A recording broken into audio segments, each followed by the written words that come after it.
Yet this only tells part of his dominance. He still needs to train his horses to perfection and then, crucially, place his equine thoroughbreds in the races where they can fulfill their potential.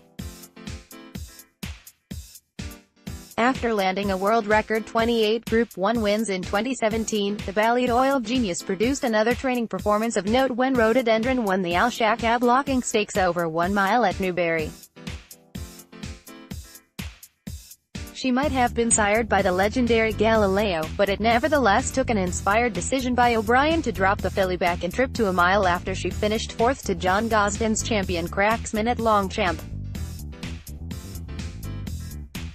For a moment it looked as though Lightning Spear was going to go one better than in 2017 and record a much-deserved win at the highest level, but the Ryan Moore-ridden Rhododendron, second to the now-retired Wuheda in last year's Breeders' Cup, was in full bloom late on to give O'Brien just his second victory in the race after the mighty Hawk Wing prevailed in this contest as long ago as 2003. "I was delighted because she had run well either way," said O'Brien after the horse's third win at this elite level. "She probably got there a little bit early and she was left there a bit lonely and left there a bit by herself, but Ryan gave her a brilliant ride. She is brave and stuck her head out and toughed it out. I was delighted really. It was a worry coming back to a mile. We thought the last day in France she travelled well through the race. John's Gosden horse, Cracksman, won and won well, but we were always going a step slower than we would have liked through the race. If you looked you would have thought she would be happy going a gear or two higher, and that often suggests they have plenty of pace. One day in France she bled the worst you've ever seen in the Oaks, Prix de Diane. I've never seen anything bleed so bad. It was the most unbelievable thing of all. She exploded in the race and sprayed blood all over the jockeys. She got very faint in herself, and it is very rare you see a horse come back from that. She ran very well in Ireland on Champion Stakes Day and won in France on Arc Day after that.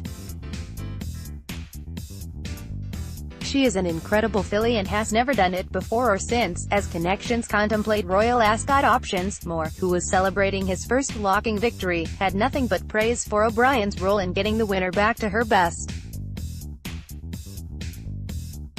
He said, "She's been a great filly at 2, 3 and now 4.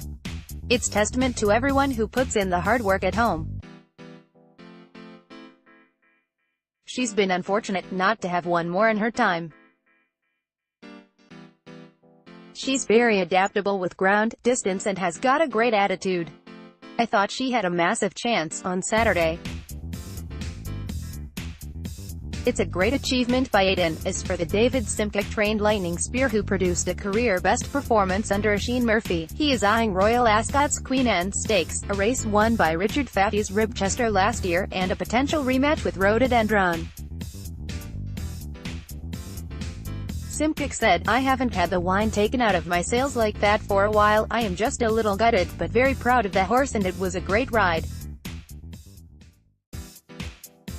We are very fond of him and he has never let us down. He has been placed in so many G1s, you just feel you really would have liked to have won one. He has run a great race and the first two have finished a good 2 lengths clear of the third. Fair play to the filly. I would say the Queen Anne is the obviously place to go. The Queen Anne Stakes, the opening race of Royal Ascot, could also feature Lamato after the former Group 1 winner produced a listless display under Harry Bentley, who exuded confidence beforehand. I was very disappointed with the way my horses ran at York and I was disappointed how he ran. I think they're just a bit off color.